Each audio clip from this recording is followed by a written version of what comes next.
ಯಾಕೆಂದರೆ ದುಬೈ ಅವರು ಸೆಕ್ಯೂರಿಟಿ ಸಿಕ್ಕಾಪಟ್ಟೆ ಸ್ಟ್ರಿಕ್ಟು. ಗೋ ಅಗೇನ್ ಅಂತಿದ್ರು. ನಾನು ಹಿಂಗೆ ಕೈ ಎತ್ತು ಹಿಂಗನ್ನು ಗೋ ಅಗೇನ್ ಅಂತವ್ರು ಏನು ಮಾಡಿದ್ರು ಹೋಗ್ತಿಲ್ಲ. ನೋಡ್ರಿ ಅಪ್ಪು ಸರ್ ಅವರೆಲ್ಲರೂ ಮುಂದೆ ಹೊರಟೋದ್ರು. ಅಪ್ಪು ಸರ್ ಇದರಲ್ಲಿ ಟ್ರಾಲಿಲಿ ಹಿಂಗೆ ಹೋಗ್ತಾ ಇದ್ರು. ಹಿಂಗೆ ನೋಡಿದ್ರು, ನನ್ನನ್ನು ಮಾತ್ರ ಸೆಕ್ಯೂರಿಟಿಗಳು ಬಿಡ್ತಾ ಇಲ್ಲ. ನನಗೆ ಒಂದು ದೊಡ್ಡ ಪ್ರಾಬ್ಲಮ್ ಆಗುತ್ತೆ, ದೊಡ್ಡ ಪ್ರಾಬ್ಲಮ್ ಮಾಡ್ತಾರೆ. ಏನು ಅವ್ರ ವಾಯ್ಸ್ ಕೇಳಿದ ತಕ್ಷಣನೇ ತಡ್ಕೊಳಕ್ಕಾಗಷ್ಟು ದುಃಖ. ಅವಳ ಬಗ್ಗೆ ಸುಮ್ಮನೆ ಸಲ್ಲದ್ದು ಮಾತಾಡೋದು ಇದು ಇಲ್ಲಿಗೆ ಬಿಟ್ಬಿಡ್ರಿ, ಇನ್ನೂ ಮುಂದುವರ್ಸ್ಕೊಂಡು ಹೋಗಬೇಡಿ, ಇದಿಷ್ಟಕ್ಕೆ ನಿಲ್ಲಿಸಿದ್ರೆ ಒಳ್ಳೆಯದು, ಇಲ್ಲ ಅಂದರೆ ಅದೆಲ್ಲೆಲ್ಲ ಹೋಗಿ ನಿಂತ್ಕೊಳ್ಳುತ್ತೆ ಅಂತ ಅಂಬರೀಷ್ ಅಣ್ಣ ಹೇಳಿದ್ದು. ಅಷ್ಟು ಮ್ಯಾಟ್ರು 1 ನಿಮಿಷದಲ್ಲಿ ಕ್ಲೋಸ್. ಬರೀ ಒಂದೇ ಒಂದು ಫೋನ್. ನಮ್ಮ ಓಂ ಪ್ರಕಾಶ್ ಡೈರೆಕ್ಟ್ರ್ ಅಂತ ಅದು ಎಷ್ಟು ಸರಿ ಹೊಡೆದವ್ರು ನನಗೆ. ನಮ್ಮ ಗುರುಗಳವರು ಅವ್ರು ಎಷ್ಟೇ ಇದು ಮಾಡಿದ್ರು ಸರ್, ಸೂಪರ್ ಸರ್.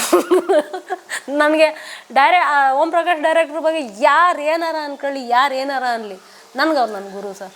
ಹೇಳ್ತಾರೆ, ಎಲ್ಲಮ್ಮ ನಿನ್ನ ಗುರು ಪಿಕ್ಚರ್ ಸ್ಟಾರ್ಟ್ ಆಯಿತು ಹೋಗಿಲ್ವಾ? ಕರೆದಿಲ್ಲ, ಹೋಗಿಲ್ಲ. ಅವ್ರ ಬಗ್ಗೆ ಅವ್ರ ಪರ್ಸ್ನಲ್ಗೆ ನನಗೆ ಬೇಕಾಗಿಲ್ಲ, ಅವ್ರೇನೋ ನನಗೆ ಬೇಕಾಗಿಲ್ಲ. ಕೆಲಸ ಅಂದರೆ ಗನ್ನು ಸರ್. ಅವರು ಕೆಲಸ ಅರ್ಧ ಕಲ್ತಿರೋದೇ ನಾನು ಅವ್ರ ಹತ್ರ. ಸಿನಿಮಾ ಅಂತಂದ್ರೆ ಅವ್ರಿಗೂ ಜೀವ ಅದೇ ಥರನೇ ಸರ್, ನನಗೂ ಜೀವ. ಕೆಲಸ ಕಲ್ತಿದ್ದೂ ಅರ್ಧ ಹೊಡೆದಿರ್ಬೋದು, ಬೈದಿರ್ಬೋದು, ಎಲ್ಲ ಮಾಡಿರ್ಬೋದು. ಕೆಲಸ ಕಲ್ತಿದ್ದೀನಿ ಸರ್. ಕೆಲಸ ಕಲ್ತಿರೋದಕ್ಕೆ ನಾನು ಇವತ್ತು ಸರ್ ನಿಮ್ಮ ಹೆಸ್ರು ಹೇಳ್ತಾ ಇದ್ದೀನಿ ಸರ್, ಏನೋ ತಪ್ಪಾಗಿರೋ ಕ್ಷಮಿಸ್ಬಿಡಿ. ನಮ್ಮ ಗುರುಗಳು ನೀವು. ನನ್ನ ಡಿಪಾರ್ಟ್ಮೆಂಟ್ ಅಂತ ಬಂದರೆ ನನಗೆ ಕೇಶವಣ್ಣ, ಪುರುಷೋತ್ತಮಣ್ಣ, ರವಿ ಅಣ್ಣ ಅಂತ ಇದ್ದಾರೆ, ಶಶಿಕುಮಾರ್ ರವಿ ಅಂತ ಇದ್ದಾರೆ. ಅವರು ನಾನು ಪ್ರಮೋಷನ್ ಆದಮೇಲೆ ನೀನು ಮಾಡ್ತೀಯ, ನೀನು ಮುನ್ನಡಿ ಅಂತ ಬೂಸ್ಟ್ ಮಾಡಿ ಸ್ವಲ್ಪ ಟೇಕಪ್ ಮಾಡಿದ್ದು ಒಂದು ರವಿ ಅಣ್ಣ, ಒಂದು ಪುರುಷೋತ್ತಮಣ್ಣ, ಒಬ್ಬರು ಕೇಶವಣ್ಣ ಅಂತ. 3 ಜನನ ತುಂಬ ನೆನೆಸ್ತೀನಿ. ಯಾಕೆಂದರೆ ಆ 3 ಜನ ನನ್ನ ಲೈಫಲ್ಲಿ ನನ್ನ ಡಿಪಾರ್ಟ್ಮೆಂಟ್ಗೆ ಇಂಪಾರ್ಟೆಂಟ್ ಆಗ್ತಾರೆ ಸರ್. ಹಾಗೆ ಹಿಂಗೆ ತರ್ಸ್ಕೊಳತ್ತಲ್ವ, ಅವಾಗ ಏನು ಮಾಡ್ಬೇಕು ನಾವೇನು ಮಾಡ್ತಿದ್ದೋ ಗೊತ್ತಾ ಸರ್? ಇಮಿಡಿಯೇಟ್ಲಿ ಹೇಳ್ಬಿಟ್ರು, ಒಂದು ಯಾವುದೊಂದು ಸಿನಿಮಾ ಮಾಡ್ತಿದ್ವಿ, ಇಮಿಡಿಯೇಟ್ಲಿ ತರ್ಸ್ಕೊಂಡಿರೋ ಸೀನು ಅಂದರು. ಅಲ್ಲಿ ನೋಡಿದ್ರೆ ಏನೂ ಇಟ್ಕೊಂಡಿಲ್ಲ. ಇಮಿಡಿಯೇಟ್ಲಿ ಏನು ಮಾಡೋದು ಗೊತ್ತಾ ನಾವು? ಕ್ಲೋಸಪ್ ಪೇಸ್ಟ್ ಇದೆಯಲ್ಲ, ಒಂದು ಕ್ಲೋಸಪ್ ಪೇಸ್ಟು, ಒಂದು ಕೋಲ್ಗೇಟ್ ಟೂತ್ ಪೇಸ್ಟ್ ವೈಟು, ಅವೆರಡು ತೊಗೊಂಬಿಟ್ಟು ಎತ್ಕೊಂಬಿಟ್ಟು ಕೂಮೇಲೆ ಹಿಂಗೆ ಪರ್ಸ್ದೋ, ಮಿಕ್ಸ್ ಮಾಡಿ ಹಿಂಗೆ ಪರ್ಸ್ದೋ, ಬ್ಲಡ್ಡು ಬಂದಂಗೆ ಪರ್ಚ್ಕೊಂಡಂಗೆ ತಾನೇ ಬರುತ್ತೆ. ಅದು ಪರ್ಚ್ಕೋತು ಸ್ವಲ್ಪ ವೈಟ್ನ ಹಿಂಗೆ ಚುಕ್ಕಿ ಇಟ್ವಿ. ಓಪನ್ ಆದಾಗ ಅದು ಕಾಣುತ್ತೆ, ನ್ಯಾಚುರಲಾಗಿ ಕಾಣುತ್ತೆ. ಈ ಮಕ್ಕದ ಮೇಲೆ ಎತ್ಕೊಂಡು ತೊಗೊಂಡು ಬಾಚಿದ್ವಿ. ಹಂಗೆ ಮಾಡ್ತಾರ ಸರ್? ಆನ್ ಸ್ಪಾಟಾಗಿ ರೆಡಿ ಏನೋ ಒಂದು ಮಾಡಿಬಿಡ್ತೀವಿ. ಅದು ನಮಗೆ ನಮ್ಮ ಗುರುಗಳಂಥವ್ರು ಹೇಳ್ಕೊಟ್ಟಿರೋದು. ಏನೂ ಇಲ್ಲದೇನೆ ಕೆಲಸ ತೋರಿಸ್ತಿಲ್ಲ, ಅದು ನಿನ್ನ ಟ್ಯಾಲೆಂಟೆಡ್. ಇವಾಗ ಬರೋ ಎಷ್ಟು ಇಲ್ಲ, ನನಗೆ ಆ ಪ್ರಾಡಕ್ಟೇ ಬೇಕು, ಈ ಪ್ರಾಡಕ್ಟ್. ನಿನಗೆ ಕೆಲಸ ಗೊತ್ತಿದೆ, ನೀನು ಯಾವ ಪ್ರಾಡಕ್ಟ್ ಇಲ್ಲ ಅಂದ್ರೂ ನಡೀತದೆ. ಅವತ್ತೊಂದು ದಿನ ಸರ್ ಬಿಗ್ಗಳಿತ್ತು. ನಾನು ಹೇಮಾ ಚೌಧರಿ ಮೇಡಮ್ ಹತ್ರ ಕೆಲಸ ಕಲ್ತಿದ್ವಿ. ಹೇಮಾ ಚೌಧರಿ ಅವ್ರ ಹತ್ರ ಕೆಲಸ ಮಾಡಿ ಸೈ ಅನ್ಸ್ಕೊಬಿಟ್ರೆ, ಉಮಾಶ್ರೀ ಅಮ್ಮ ಅವ್ರ ಹತ್ರ ಕೆಲಸ ಮಾಡಿ ಸೈ ಅನ್ಸ್ಕೊಬಿಟ್ರೆ, ಇನ್ನೆಲ್ಲ ಆರ್ಟಿಸ್ಟ್ಗಳ ಹತ್ರನೂ ಸೈ ಅನ್ಸ್ಕೊಬೋದು. ಅವ್ರ ಹತ್ರ ಪರ್ಟಿಕ್ಯುಲರಾಗಿ ಹಿಂಗೆ ಇರಬೇಕು ಸರ್, ಹಿಂಗೆ. ಬೇರೆ ಆರ್ಟಿಸ್ಟ್ಗಳು ಸ್ವಲ್ಪ ಅಡ್ಜಸ್ಟ್ ಮಾಡಿಬಿಡ್ತಾರೆ. ಉಮಾಶ್ರೀ ಅಮ್ಮನೂ ಏನೇ ಇದು ಅಂತ ಹಿಂಗೆ ಬಿಸಾಕ್ಬಿಡ್ತಾರೆ. ಹೇಮಾ ಚೌಧರಿ ಅವರು ಒಂದು ಲುಕ್ ಹಿಂಗೆ ನೋಡ್ತಾರೆ, ಆಯ್ತಮ್ಮ ಮಾಡ್ತೀನಿ.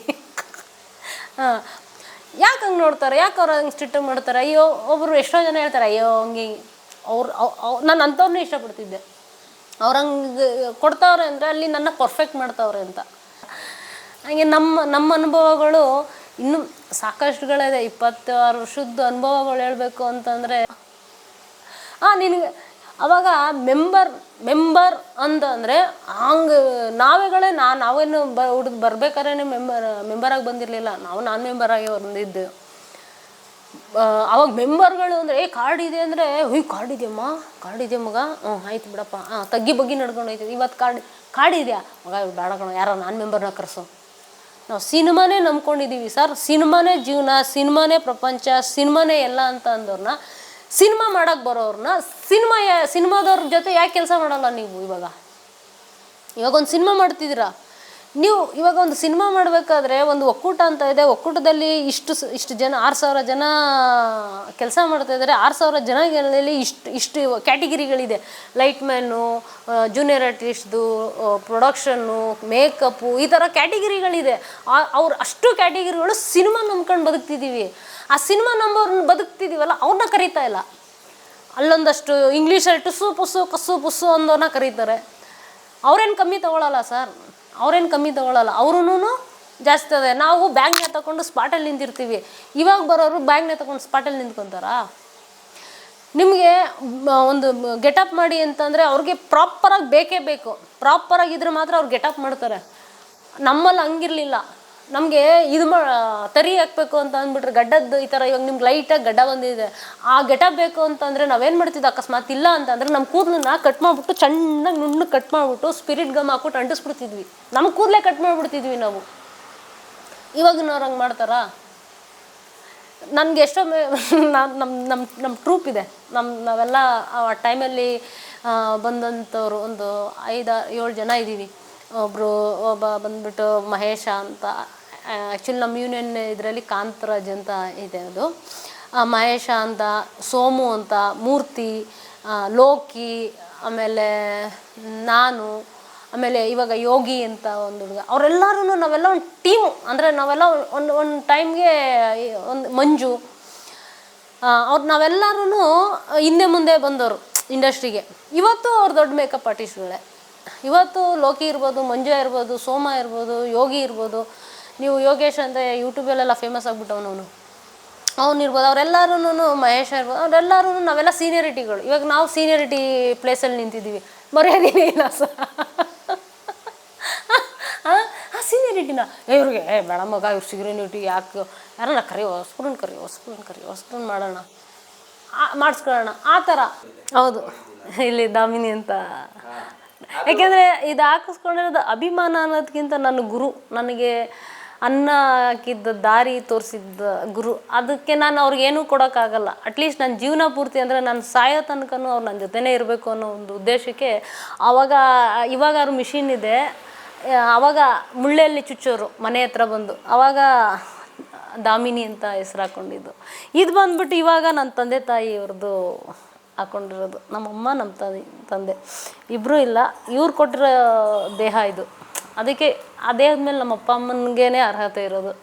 ಅದಕ್ಕೆ ಅವ್ರದ್ದು ಟ್ಯಾಟೂ ಹಾಕ್ಕೊಂಡಿದ್ದೀನಿ.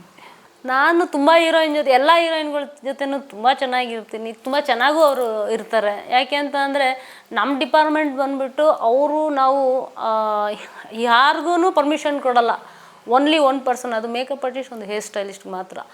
ನಾವು ನಾವೇ ಅವ್ರನ್ನ ಹೋಗಿ ಹತ್ರದ ಹಿಂಗೆ ಟಚ್ ಮಾಡೋಕ್ಕಾಗೋದು ನಮ್ಮ ಕೈ ನಾವೇ ಇರೋದು. ಸೊ ನಾವು ಹೆಂಗಿರಬೇಕು, ನಾವು ಅವ್ರ ಜೊತೆ ಹೆಂಗಿರಬೇಕು, ಬರೀ ವರ್ಕಲ್ಲಿ ಇಂಪಾರ್ಟೆಂಟ್ ಆಗೋಲ್ಲ, ನಮ್ಮ ಬಿಹೇವ್ ಇಂಪಾರ್ಟೆಂಟ್ ಆಯ್ತದೆ. ಅದರಿಂದ ಆ ಥರ ಇದು ಮಾಡಬೇಕು ಅಂದರೆ ಅಪ್ಪು ಸರ್ ಒಂದು ಏನು ಅಂತಂದರೆ, ಅಪ್ಪು ಸರ್ ಬಗ್ಗೆ ಮಾತಾಡಬೇಕು ಅಂದರೆ ನನಗಂತೂ ಅವರು ನನ್ನ ಬಾಸ್, ನಮ್ಮ ಅಪ್ಪಾಜಿ ಅವರು. ಯಾಕೆ ಅಂದರೆ ಒಂದು ಸರಿ ಏನಾಗುತ್ತೆ, ಪೃಥ್ವಿ ಸಿನಿಮಾಗೆ ಜಾರ್ಡನ್ ಹೋಗ್ತಿರ್ತೀವಿ. ಜಾರ್ಡನ್ ಹೋಗ್ಬೇಕಾದ್ರೆ, ಫಾರಿನ್ಗೆ ಹೋಗ್ಬೇಕಾದ್ರೆ ದುಬೈಯಿಂದ ಬೇರೆ ಫ್ಲೈಟ್ಗೆ ಹೋಗಬೇಕು. ಫಸ್ಟ್ ಈ ಬ್ಯಾಂಗ್ಳೂರಿಂದ ದುಬೈಯಿಂದ ಜಾರ್ಡನ್ನು, ಆ ಥರ ಇತ್ತು. ದುಬೈಲಿ ಏನಾಯಿತು, ಬೇರೆ ಫ್ಲೈಟ್ ಹೋಗ್ಬೇಕಲ್ಲ ಅಂದ್ಬಿಟ್ಟು ನಾವು ಏರ್ಪೋರ್ಟಲ್ಲಿ ಹೋಗ್ತಾಯಿದ್ವಿ. ಎಲ್ರದ್ದು ಚೆಕಿಂಗ್ ಆಗಿ ಹೊರಟೋಗ್ಬಿಟ್ರು. ಅಪ್ಪು ಸಾರು ಎಲ್ಲರೂ ಜೊತೆಯಲ್ಲೇ ಹೋಗ್ತಾಯಿದ್ವಿ ನಾವೆಲ್ಲ. ನಂದೇನಾಯಿತು ಅಂದರೆ, ಪಾರ್ವತಿ ಮೇಡಮ್ಮು ನಾವೆಲ್ಲ ಜೊತೆ, ನಂದೇನಾಗೋಯ್ತು, ಕುಯ್ಯ ಅಂತ ಬಡ್ಕೊಂಬಿಡ್ತು. ಇದೇನು ಹಿಂಗೆ ಗೋ ಅಗೇನ್ ಅಂತಿದ್ರು. ನಾನು ಹಿಂಗೆ ಕೈ ಎತ್ತು ಹಿಂಗನ್ನು ಗೋ ಅಗೇನ್ ಅಂತವ್ರು ಏನು ಮಾಡಿದ್ರು ಹೋಗ್ತಿಲ್ಲ. ನೋಡ್ರಿ ಅಪ್ಪು ಸರ್ ಅವರೆಲ್ಲರೂ ಮುಂದೆ ಹೊರಟೋದ್ರು. ಅಪ್ಪು ಸರ್ ಇದರಲ್ಲಿ ಟ್ರಾಲಿಲಿ ಹಿಂಗೆ ಹೋಗ್ತಾಯಿದ್ರು, ಹಿಂಗೆ ನೋಡಿದ್ರು. ನನ್ನನ್ನು ಮಾತ್ರ ಸೆಕ್ಯೂರಿಟಿಗಳು ಬಿಡ್ತಾಯಿಲ್ಲ. ಯಾಕೆಂದರೆ ನಾನು ಹಿಂಗೆ ಪಾಸ್ ಆಯ್ತು ಅಂದರೆ ಕುಯ್ ಅಂತ ಬಡ್ಕೊತಾ ಇದೆ. ಅಪ್ಪು ಸರ್ ಮೇಲಿಂದ ತಿರ್ಗಾ ನೋಡಿದ್ರು, ಮೇಲಿಂದ ನೋಡ್ಬಿಟ್ಟು ವಾಪಸ್ ಬಂದರು ಅಪ್ಪು ಸರ್ ನನ್ನ ಹತ್ರ.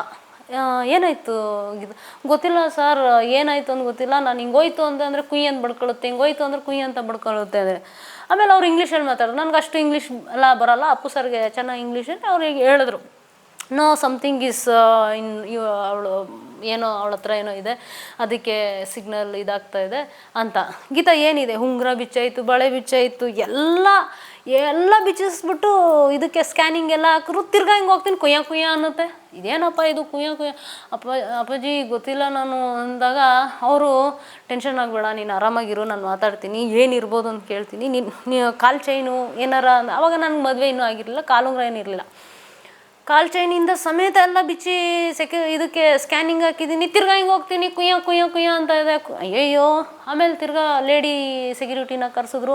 ಅಪ್ಪು ಸರ್ ನನಗೋಸ್ಕರ ಕಾಯ್ತಿದ್ರು. ಎಲ್ಲರೂ ಹೊಡೋದ್ರು. ಅಪ್ಪು ಸರ್ ಮಾತ್ರ ನನ್ನ ಜೊತೆ ಅಲ್ಲಿ ನಿಂತು ಕಾಯ್ತಿರ್ಬೇಕಾದಾಗ ನನಗೆ ಅಪ್ಪಾಜಿ ನನಗಳು ಅಪ್ಪಾಜಿ ನಾನು ಏನೂ ಇಟ್ಕೊಂಡಿಲ್ಲ ಅಪ್ಪಾಜಿ, ಯಾಕೆ ಹಿಂಗೆ ಬಡ್ಕೋತೈತೆ ಅಂತ ಗೊತ್ತಿಲ್ಲ. ಯಾಕೆಂದರೆ ದುಬೈ ಅವರು ಸೆಕ್ಯೂರಿಟಿ ಸಿಕ್ಕಾಪಟ್ಟೆ ಸ್ಟ್ರಿಕ್ಟು. ಅಪ್ಪಾಜಿ ನಿನ್ನ ಇದಾಗ ಗಂಟ ನಾನು ಇಲ್ಲೇ ಇರ್ತೀನಿ, ಡೋಂಟ್ ವರಿ, ಹೋಗು ನೀನು ಅಲ್ಲಿ ಹೋಗಿ ಚೆಕ್ ಮಾಡು ಅಂದರೆ ತಾಯ್ತ ಹಾಕ್ಕೊಂಡಿದ್ದೆ. ಆ ತಾಯ್ತದಿಂದ ಕುಯ್ಯ ಅಂದಿತ್ತು. ನೋಡು ನಿನ್ನೇನಾರ ಇದು ಮಾಡಿದೆ ಅಂತ ಅಪ್ಪಾಜಿನೇ ಹೇಳಿದ್ರು. ಆವಾಗ ಹಿಂಗೆ ಅಂದಾಗ ಬಿಚ್ಚು ಅದು ಬಿಚ್ಚಿಬಿಟ್ಟು ಅದು ಹಾಕೋ ಆಮೇಲೆ ಹೋದರೆ ಅದಕ್ಕೆ ಅನ್ನಲಿಲ್ಲ. ಆಮೇಲೆ ಅದನ್ನೆಲ್ಲ ಎತ್ಕೊಂಡು ವಾಪಸ್ಸು ನನ್ನ ಬ್ಯಾಗಿಗೆ ಇದು ಮಾಡ್ಕೊಂಡು ಹೋದ. ಅಲ್ಲಿ ಕಂಡ ನನಗೆ ಅಪ್ಪು ಸರ್ ಇದ್ರು. ಯಾಕೆಂದರೆ ಅದು ಯಾರು ಇವಾಗ ಅಪ್ಪು ಸರ್ ಇಲ್ಲ ಅಂದಿದ್ದಿದ್ರೆ ನನಗೆ ಇಂಗ್ಲೀಷು ಸರಿಯಾಗಿ ಮಾತಾಡೋಕೆ ಗೊತ್ತಿರಲಿಲ್ಲ. ಆಮೇಲೆ ಆ ದುಬೈ ಇಂಗ್ಲೀಷ್ ಅಂತೂ ಇನ್ನೂ ಗೊತ್ತಿಲ್ಲ. ಅಟ್ಲೀಸ್ಟ್ ನಮ್ಮ ಇಂಡಿಯನ್ ಇಂಗ್ಲೀಷ್ನಾರು ಮ್ಯಾನೇಜ್ ಮಾಡ್ಬೋದು, ಅವ್ರ ಇಂಗ್ಲೀಷ್ಗಳೆಲ್ಲ ನಮಗೆ ಅರ್ಥ ಆಗೋಲ್ಲ. ಅಪ್ಪು ಸರ್ ಇದ್ದಿದ್ದಕ್ಕೆ ನಾನಿವತ್ತು ಎಲ್ಲ ತುಂಬ ಸಿನಿಮಾಗಳು ಅಪ್ಪು ಸರ್ ಜೊತೆ ಫಾರಿನ್ಗೆಲ್ಲ ಹೋಗಿ ಮಾಡ್ಕೊಂಡು ಬಂದಿದ್ದೀವಿ. ಅದರಲ್ಲಿ ಪೃಥ್ವಿ ಸಿನಿಮಾ ಮಾಡಬೇಕಾದ್ರೆ ಆ ಇನ್ಸಿಡೆಂಟ್ ನಡೀತು. ಯಾಕೆಂದರೆ ಅವ್ರ ದೊಡ್ಡ ಗುಣ, ಅವ್ರಿಗೇನು ಅವಶ್ಯಕತೆ ಇರಲಿಲ್ಲ, ಬಿಗ್ ಸ್ಟಾರ್ ಅವರು. ನಾನು ಯಾರು ಅವ್ರಿಗೂ ನನಗೂ ಏನು, ಬಟ್ ಅವ್ರನ್ನ ಮಾನವೀಯತೆ ಇದೆಯಲ್ಲ, ಒಂದು ಹೆಣ್ಮಗು ನಿಂತಿದ್ದಾಳೆ, ಅವಳಿಗೇನೋ ಪ್ರಾಬ್ಲಮ್ ಆಗ್ತಾಯಿದೆ ಅಂದ್ಬಿಟ್ಟು ನಿಂತು ಆ ಪ್ರಾಬ್ಲಮ್ ಏನು ಅಂತ ತಿಳ್ಕೊಂಡು ತಿರ್ಗಾ ವಾಪಸ್ ಜೊತೇಲಿ ಕರ್ಕೊಂಡು ಹೋದ್ರು ನೋಡಿ. ಇನ್ನೊಂದು ಆಮೇಲೆ ಅದಾದಮೇಲೆ ಶೂಟಿಂಗ್ ಎಲ್ಲ ಮುಗಿಸ್ಕೊಂಡ್ವಿ, ವಾಪಸ್ ಬರ್ತಾಯಿದ್ವಿ. ಬರ್ತಾ ಇರ್ಬೇಕಾದ್ರೆ ಗೊತ್ತಲ್ಲ, ಡ್ಯೂಟಿ ಫ್ರೀ ಇಲ್ಲೆಲ್ಲ ಎಲ್ಲರೂ ಅದು ಈ ಟಾಲು, ಚಾಕ್ಲೇಟು, ಅದು ಇದು ಏನೇನೋ ತಗೋತಾಯಿದ್ರು.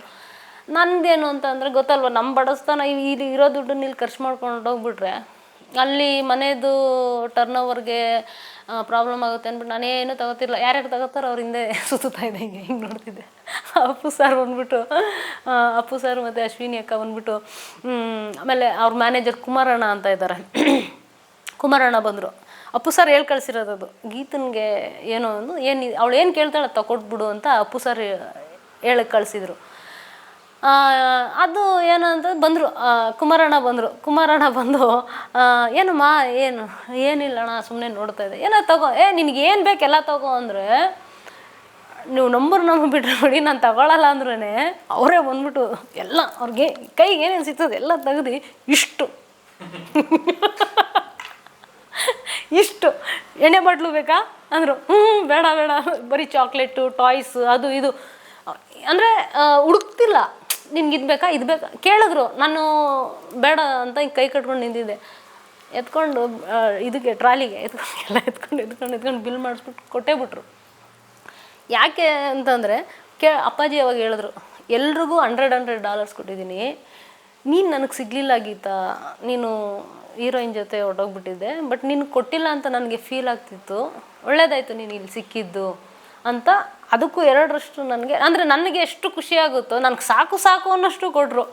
ಅದು ಅಪ್ಪು ಸಾರಿಂದ ಹೇಳೋಕ್ಕೆ ಇಷ್ಟಪಡ್ತೀನಿ. ಆರ್ಟಿಸ್ಟ್ ಅಂದ್ರೆ ನನಗೆ ಇವತ್ತು ನನ್ನ ಫೇವ್ರೆಟ್ ಪುನೀತ್ ರಾಜ್ಕುಮಾರ್. ಅಪ್ಪಾಜಿ ಅಂದೆ, ಎಲ್ಲಮ್ಮ ನೀನು ಕಾಣ್ತಾನೆ ಇಲ್ಲ, ನೀನು ಯಾಕೋ ನೋಡಬೇಕು ಅನಿಸ್ತೈತೆ ಬಾ ಅಂತಂದರು. ಹೌದಾ ಅಪ್ಪಾಜಿ, ಎಲ್ಲಿ ಬರ್ಬೇಕು ಹೇಳಿ ಅಪ್ಪಾಜಿ, ಬರ್ತೀನಿ. ಏನು ಸಿನಿಮಾ ಮಾಡ್ತಿದ್ಯಾ ಇಲ್ವಾ ಅಂದರು. ಇಲ್ಲ ಮಾಡ್ತಿದ್ದೀನಿ ಅಪ್ಪಾಜಿ, ಎಲ್ಲಿ ಕಾಣ್ತಾನೆ ಇಲ್ಲ, ನಮ್ಮ ಸಿನಿಮಾ ಎಲ್ಲ ನನ್ನ ಸಿನಿಮಾ ಯಾಕೆ ಮಾಡ್ತಿಲ್ಲ ನೀನು ಅಂದರು.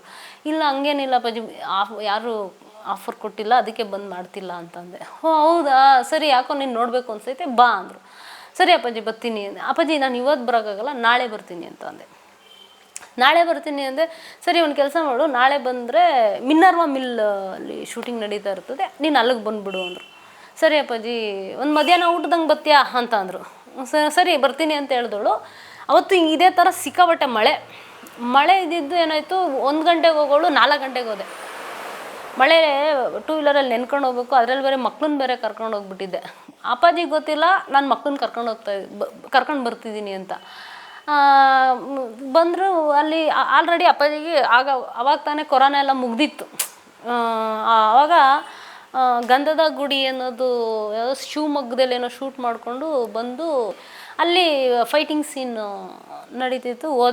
ಹೋಗ್ಬೇಕಾದ್ರೆ ಅಪ್ಪಾಜಿಗೆ ನೆಗಡಿ ಆಗ್ಬಿಟ್ಟಿತ್ತು, ಕೋಲ್ಡ್ ಆಗ್ಬಿಟ್ಟಿತ್ತು. ಅವರು ಅಲ್ಲಿ ಕೂತಿದ್ರು, ನಾನು ಹೋದೆ. ಅಪ್ಪಾಜಿ ನಮಸ್ತೆ. ಏನಮ್ಮ ಒಂಥರ ಅವ್ರು ಕರೆಕ್ಟಾಗಿ ಏನು ಸರಿಯಾಗಿ ಏನು ಯಾಕೆ ಅಂತಂದ್ರೆ ನಾನು ಮಗುನ ಕರ್ಕೊಂಡು ಬಂದಿದ್ದೆ, ಅವ್ರಿಗೆ ನೆಗಡಿ ಆಗ್ಬಿಟ್ಟಿತ್ತು, ಕೋಲ್ಡ್ ಆಗ್ಬಿಟ್ಟಿತ್ತು ಅಂದರೆ ಅವ್ರು ಬಂದು ಒಂದು 5 ನಿಮಿಷ ಅಲ್ಲಿ ವೆಯ್ಟ್ ಮಾಡು, ನಾನು ಬರ್ತೀನಿ ಅಂದರು. ಸರಿ ಅಪ್ಪಾಜಿ ಅಂದ್ಬಿಟ್ಟು ನಾನು ಒಂದು ಕಡೆ ಹೋಗಿ ಸೈಡಲ್ಲಿ ನಿಂತಿದ್ದೆ. ಬಂದಾದ್ಮೇಲೆ ಸೀದಾ ಶಾರ್ಟ್ಗೆ ಹೋದರು. ಅಲ್ಲಿ ಚಲಪತಿ ಅವರು ಬಾಡಿ ಗಾರ್ಡ್ ಇದ್ದಾರೆ. ಅವ್ರಿಗೆ ಹೇಳಿದ್ರು, ಮಕ್ಕಳೆಲ್ಲ ಇದ್ದಾರೆ, ಚೇರ್ ಹಾಕು ಅವ್ರಿಗೆ ಅಂತ ಹೇಳಿದ್ರು. ನಾನು ನನ್ನ ಮಕ್ಕಳು ಇಬ್ರು ಸೈಡಲ್ಲಿ ನಿಂತಿದ್ವಿ. ಚೇರ್ ಹಾಕು ಅಂತಂದರು. ಚೇರ್ ಹಾಕ್ಸಿದ್ರು. ಕುತ್ಕೋ ನೀನು ಅಂತಂದರು. ಇಲ್ಲ ಅಪ್ಪಾಜಿ, ಅವ್ರ ಮುಂದೆ ನಾವು ಕುತ್ಕೊಳ್ಳೋದು, ಅವ್ರು ದೊಡ್ಡ ಗುಣ ಕುತ್ಕೊಳೋದು, ಅದು ನಾವು ಅವ್ರು ಕೊಡೋ ಮರ್ಯಾದೆ. ನಾನು ಇಲ್ಲ ಕೂತ್ಕೊಳ್ಳಿಲ್ಲ. ಮಕ್ಳೇನು ಮಾಡ್ದೆ ಅವ್ರಿಗೆ ಗೊತ್ತಿಲ್ಲ. ಕೂತ್ಕೊಂಡು ಶಾರ್ಟ್ ಮುಗಿಸ್ಬಿಟ್ಟು ಬಂದರು ನನ್ನ ಹತ್ರ. ಬಂದ್ಬಿಟ್ಟು ಏನಮ್ಮ ಮಕ್ಳನ್ನ ಕರ್ಕೊಂಬರ್ತೀನಿ ಅಂತ ಹೇಳ್ಬೇಕು ತಾನೇ ನೀನು ಅಂದರು. ಅಪ್ಪಾಜಿ ಹಿಂಗೆ ಸಡನ್ನಾಗಿ ಕರ್ಕೊಂಬಿಟ್ಟೆ, ಇವಳು ನನ್ನ ಮಗ ಅಂತ ಅಂದೆ. ಹೌದಾ, ಇನ್ನು 5 ವರ್ಷ ಆದರೆ ನನಗೆ ಹೀರೋಯಿನ್ ಆಗ್ತಾಳೆ, ನಿನ್ನ ಮಗಳು ತುಂಬ ಚೆನ್ನಾಗಳೆ ಅಂತಂದರು. ಅಪ್ಪಾಜಿ ನಿಮಗೆ ನನ್ನ ಮಗಳು ಹೀರೋಯಿನ್ ಆಗ್ತಾಳೆ ಅಂದ್ರೆ ನಾನು ಅದೃಷ್ಟ ಅಪ್ಪಾಜಿ ಅಂತಂದೆ. ಚೆನ್ನಾಗಿ ಹೇಳ್ಕೊಳಮ್ಮ ಅಂತ ಹೇಳ್ಬಿಟ್ಟು, ನನಗೆ ಇನ್ನೇನು ಇಲ್ಲ, ಮಗುನ ಮುಟ್ಟಿ ಮಾತಾಡ್ಸೋಕ್ಕೇನೂ ಇಲ್ಲ, ಇದು ನನಗೆ ಕೋಲ್ಡು, ಇವಾಗ ತಾನೇ ವೈರಸ್ ಎಲ್ಲ ಇದಾಗಿದೆ, ಅದಕ್ಕೆ ಸ್ವಲ್ಪ ಡಿಸ್ಟೆನ್ಸಲ್ಲಿ ಮಾತಾಡ್ತಿದ್ದೀನಿ, ನೀನು ಬೇಜಾರು ಮಾಡ್ಕೋಬೇಡ ಅಂದರೆ. ಇಲ್ಲ ಅಪ್ಪಾಜಿ, ನಿಮ್ಮ ಬಗ್ಗೆ ನಾನು ಏನಾರು ತಿಳ್ಕೊಳ್ಳೋದು ಉಂಟೆ ಅಂದೆ. ಅಂತ ಹೇಳ್ಬಿಟ್ಟು ಸರಿ ಏನು ಸಮಾಚಾರ, ಊಟ ಮಾಡ್ದೆ ಎಲ್ಲ ಕೇಳಿದ್ರು. ಎಲ್ಲ ಆಯ್ತು ಅಂದೆ. ಅಪ್ಪಾಜಿ ಮಕ್ಳ ಜೊತೆ ಫೋಟೋ ಅಂದೆ. ಬಾ ಕೊಡು ಅಂತ ಹೇಳ್ಬಿಟ್ಟು ಮಕ್ಕಳು ನಾನು ಎಲ್ಲ ಜೊತೇಲಿ ಫೋಟೋ ತೆಗೆಸ್ಕೊಂಡು, ಮತ್ತು ಯಾಕೆ ಇನ್ನೂ ಸಿನಿಮಾ ಮಾಡ್ತಾ ಇಲ್ವಾ ನೀನು, ಯಾಕೆ ಏನಾಯಿತು ಅಂತ ಎಲ್ಲ ಕೇಳಿದ್ರು. ಇಲ್ಲ ಅಪ್ಪಾಜಿ ಸಿನಿಮಾ ಮಾಡ್ತಾಯಿದ್ದೀನಿ, ಬಟ್ ನಿಮ್ಮ ಸಿನಿಮಾ ಕಂಟಿನ್ಯೂ ಮಾಡ್ಕೊಂಡು ಹೋಗ್ತಾಯಿದ್ದೆ, ಇವಾಗ ಗ್ಯಾಪ್ ಆಗಿಬಿಟ್ಟಿದೆ ಅಪ್ಪಾಜಿ. ಯಾವ್ದು ಸರಿ, ನೆಕ್ಸ್ಟ್ ಸಿನಿಮಾಗೆ ನಾನು ಯಾರ ಹೀರೋಯಿನ್ ಇದ್ದರೆ ಹೀರೋಯಿನ್ ಪರ್ಸ್ನಲ್ ಮಾಡು ಕೆಲಸ, ಯಾಕೆ ನೀನು ಕೆಲಸ ಮಾಡೋಕ್ಕೆ ಇದು ಮಾಡ್ತಿದ್ಯಾ, ಹೆಲ್ತೆಲ್ಲ ಚೆನ್ನಾಗಿದೆಯಾ ತಾನೇ ಅಂದರು. ಹ್ಞೂ ಅಪ್ಪಾಜಿ ಚೆನ್ನಾಗಿದೆ ಅಂದೆ. ಈ ಥರ ಅವ್ರ ಒಳ್ಳೆತನ ನಿಜವಾಗ್ಲೂ ದೇವರು ಅವ್ರನ್ನ ಅದೇನು ಹೇಳ್ತಾರೆ, ಅದು ತುಂಬಿದ ಕೊಡ ಯಾವತ್ತೂ ತುಳ್ಕಲ್ಲ. ಅದು ತುಂಬಿದ ಕೊಡ. ಅದು ಯಾವತ್ತು ಇವತ್ತಿನವರೆಗೂ ಈ ಕ್ಷಣದವರೆಗೂ ನಾನು ಇದೇ ಕಂಠೀರವ ಸ್ಟುಡಿಯೋ ರೋಡಲ್ಲೇ ಓಡಾಡೋದು, ಅವ್ರ ಕೈ ಮುಕ್ಕೊಂಡೇ ಹೋಗೋದು ನಾನು. ಅಪ್ಪಾಜಿ ಒಳ್ಳೇದು ಮಾಡಪ್ಪಾಜಿ, ನಾನು ಇವತ್ತು ಹೋಗ್ತಾಯಿದ್ದೀನಿ, ಇವಾಗ ಇಲ್ಲಿಗೆ ಬರಬೇಕಾದ್ರೂ ಅಷ್ಟೇ, ಅಪ್ಪಾಜಿ ನಾನು ಹೋಗ್ತಾಯಿದ್ದೀನಿ, ನಾನು ಏನೇನು ಮಾತಾಡ್ಬಿಡ್ತೀನೋ ಅಂತ ಕಂಟ್ರೋಲ್ ನೀವೇ ಮಾಡಬೇಕು ಅಪ್ಪಾಜಿ ಅಂತ ಹಿಂಗೆ ಮಾತಾಡ್ಕೊಂಡು ಹೋಗ್ತೀನಿ. ಅದಾದಮೇಲೆ ಅಂಬರೀಷ್ ಅಣ್ಣ ನಾನು ಸಿನಿಮಾದಲ್ಲಿ ಏನಾರ ಒಂದು ಗುರುತಿಸ್ಬೇಕು ಗೀತ ಅನ್ನೋದಿದು ಅಂದರೆ ನಾನು ಅಂಬರೀಷ್ ಅಣ್ಣ. ನನಗೆ ಒಂದು ದೊಡ್ಡ ಪ್ರಾಬ್ಲಮ್ ಆಗುತ್ತೆ, ದೊಡ್ಡ ಪ್ರಾಬ್ಲಮ್ ಮಾಡ್ತಾರೆ, ಅದು ನನಗೆ ಗೊತ್ತಿರಲ್ಲ ಅದು ಏನು ಎತ್ತ ಅನ್ನೋದು. ಅದು ದೊಡ್ಡ ಪ್ರಾಬ್ಲಮ್ ಆಯಿತು. ಆ ದೊಡ್ಡ ಪ್ರಾಬ್ಲಮಲ್ಲಿ ನಮ್ಮ ಮೇಕಪ್ ಅವ್ರಿಗೆಲ್ಲ ಇದು ಮಾಡ್ತೀನಿ, ಅದು ಮಾಡ್ತೀನಿ, ಒಂಥರ ಡಿಪ್ರೆಷನ್ಗೆ ಇದಾಗ್ತಾಯಿದ್ದೀನಿ. ಏನು ಮಾಡಿದ್ರು ಇದಾಗ್ತಿಲ್ಲ. ಒಬ್ಬರು ಅಂಬರೀಷ್ ಅಣ್ಣ. ಯಾಕೆಂದರೆ ನಮ್ಮ ಅಜ್ಜಿ ಮನೆ ಊರ ಹೆಸ್ರು ಕರೀತಿದ್ರು, ನನ್ನ ಹೆಸ್ರಿಡ್ದು ಕರೀತಿರಲಿಲ್ಲ, ಗೊರವಾಲೆ ಅಂತ ಕರೆಯೋರು. ನಮ್ಮ ತಾಯಿ ಮನೆ ಹಳ್ಳಿ ಹೆಸರು ಗೊರವಾಲೆ, ಮಂಡ್ಯದ ಹತ್ರ ಗೊರವಾಲೆ ಅಂತ ಇದೆ. ನನ್ನನ್ನು ಅಂಬರೀಷ್ ಅಣ್ಣ ಗೊರವಾಲೆ ಅಂತಲೇ ಕರೆಯೋರು. ನಾನು ಅವ್ರ ಮೇಕಪ್ ಮ್ಯಾನ್ಗೆ ಕಾಲ್ ಮಾಡಿದೆ, ರಾಮಕೃಷ್ಣ ಸರ್ಗೆ ಫೋನ್ ಮಾಡಿದೆ. ಅಣ್ಣ ಹಿಂಗಾಗಿದೆ, ಏನು ಮಾಡಲಿ, ನಾನು ಇದಕ್ಕೆ ಅದೇನು ಹೇಳ್ದಲ್ಲ, ಮಾಡದೇ ಇರೋ ತಪ್ಪಿಗೆ ನಾನು ಬಲಿಪಶು ಆಗ್ತಾಯಿದ್ದೀನಿ, ಏನು ಮಾಡಬೇಕು ಅಂತ ಅಂದೆ. ಒಂದು ಕೆಲಸ ಮಾಡಮ್ಮ, ನೀನು ಸೀದಾ ಅಂಬರೀಷ್ ಅಣ್ಣನ ಮನೆಗೆ ಹೋಗ್ಬಿಡು, ಅವರು ಮಾತಾಡ್ಕೊತಾರೆ. ಸರಿ ಆಯಿತು. ಹೋದೆ. ಅಂಬರೀಷ್ ಅಣ್ಣನಿಗೆ ಫೋನ್ ಮಾಡಿಕೊಟ್ರು. ಅವರು ಸೀನಣ್ಣ ಫೋನ್ ಇಟ್ಕೊಂಡ್ರು. ಆಮೇಲೆ ಅಪ್ಪಾಜಿ ಕೊಟ್ಟರು. ಅಣ್ಣ ಅಪ್ಪ ಅಂದೆ. ಗೊರವಾಲೆ ಅಂದರು. ಏನು ಅವ್ರ ವಾಯ್ಸ್ ಕೇಳಿದ ತಕ್ಷಣನೇ ತಡ್ಕೊಳಕ್ಕಾಗಷ್ಟು ದುಃಖ. ಯಾಕೆ ಅಂತಂದರೆ ಇವಾಗ ನಾನು ತಪ್ಪು ಮಾಡಿದ್ದೀನಿ ಅಂತಂದ್ರೆ ನನಗೆ ಭಯ ಇರಬೇಕು, ಇಲ್ಲ ನನ್ನ ಒಳಗಡೆನೇ ಒಂದು ಅಳ್ಮನ್ಸಿರಬೇಕು. ನನಗೇನು ಗೊತ್ತಿಲ್ಲ, ಸೀದಾ ಇದ್ದೀನಿ, ಆರಾಮಾಗಿದ್ದೀನಿ. ದಿಢೀರಂತ ನಿನಗೆ ಹಿಂಗೆ ಒಂದು ನ್ಯೂಸ್ ಸ್ಪ್ರೆಡ್ ಆಗ್ತಾಯಿದೆ ಅಂದಾಗ ಹೆಂಗೆ ಏನು ಮಾಡಬೇಕು ಅನ್ನೋದೇ ಗೊತ್ತಿಲ್ಲ. ಏನು ಮಾಡಲಿ ಏನು ಬಿಡಲಿ ಇವತ್ತು ನಾನು ಏನೇ ಮಾಡಬೇಕು ಏನೇ ಒಂದು ಗುರುತಿಸ್ಬೇಕು ಅಂದಿದ್ರೆ ನನಗೆ ಅಂಬರೀಷ್ ಅಣ್ಣನೇ ನನಗೆ ಸಪೋರ್ಟಾಗಿ ಇದ್ದಿದ್ದು. ಅವಳು ಯಾರು ಅಂತ ಅಂದ್ಕೊಂಡಿದ್ಯಾ ನೀನು ಅಂತ ಒಂದೇ ಮಾತು ಅವ್ರು ಯಾರು ನನಗೆ ಇದು ಮಾಡ್ತಿದ್ರು ಅವ್ರಿಗೆ ಒಂದೇ ಮಾತು ಹೇಳಿದರು, ಅವಳು ಯಾರು ಅಂತ ಅಂದ್ಕೊಂಡಿದ್ಯಾ, ನಮ್ಮೂರು ಹುಡುಗಿ, ನಮ್ಮ ಹುಡುಗಿ ಅವಳ ಬಗ್ಗೆ ಸುಮ್ಮನೆ ಇಲ್ಲದ್ದು ಸಲ್ಲದ್ದು ಮಾತಾಡೋದು ಇದು ಇಲ್ಲಿಗೆ ಬಿಟ್ಬಿಡ್ರಿ, ಇನ್ನೂ ಮುಂದುವರ್ಸ್ಕೊಂಡು ಹೋಗಬೇಡಿ, ಇದಿಷ್ಟಕ್ಕೆ ನಿಲ್ಲಿಸಿದ್ರೆ ಒಳ್ಳೆಯದು, ಇಲ್ಲ ಅಂದರೆ ಅದೆಲ್ಲೆಲ್ಲ ಹೋಗಿ ನಿಂತ್ಕೊಳ್ಳುತ್ತೆ ಅಂತ ಅಂಬರೀಷ್ ಅಣ್ಣ ಹೇಳಿದ್ದು. ಅಷ್ಟು ಮ್ಯಾಟ್ರು 1 ನಿಮಿಷದಲ್ಲಿ ಕ್ಲೋಸ್. ಬರೀ ಒಂದೇ ಒಂದು ಫೋನ್ ಮಾಡಿದ್ದ ಅಂಬರೀಷ್ ಅಣ್ಣ.